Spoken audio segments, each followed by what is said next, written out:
Wow, early in the morning. Mao ni tindahan nga ipamigay na lang sa gabi kasi hindi siya sinasarado. Og naana Islam. Hala doon lang jud ang dagat, tarang lamiya.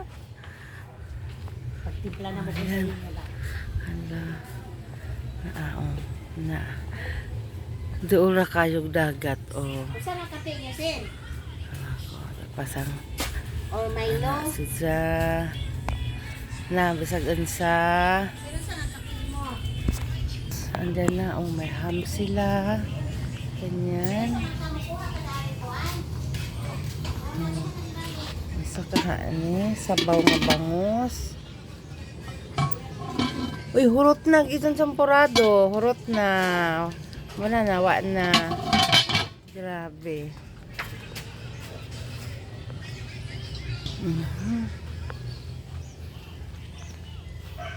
Nagtaka lang talaga ko kagabi kasi grabe yung ano ko dahil ang ilang tindahan di sarado.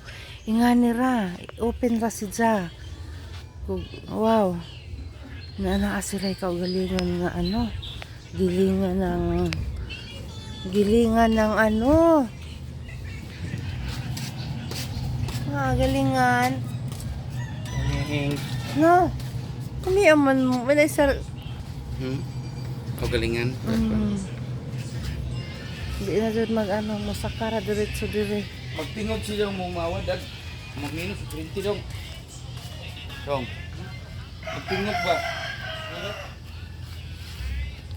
Ito'y daghang manok. Murag na ini, nay ko na ni murag na ay. Tungod na si Gatong Palwaw kanang sanga. Ang manok. Ang lumi adire. Dire ni sa Dulho. Sa ningan aning dapita.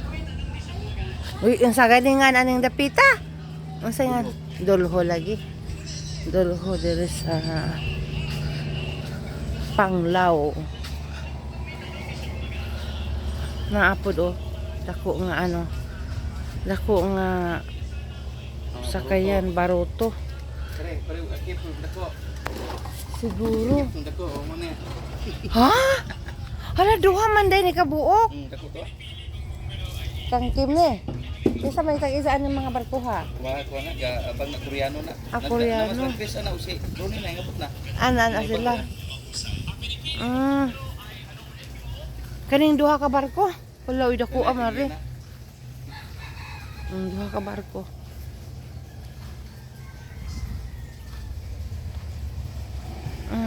Ginagawa ng barko.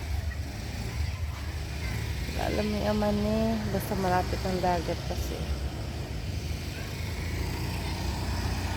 Koreano daw yan nagpagawa. Ayan siguro. Ano diha. Dadong-dadong sila. Ano. Ay. Basta lamig na rin napita.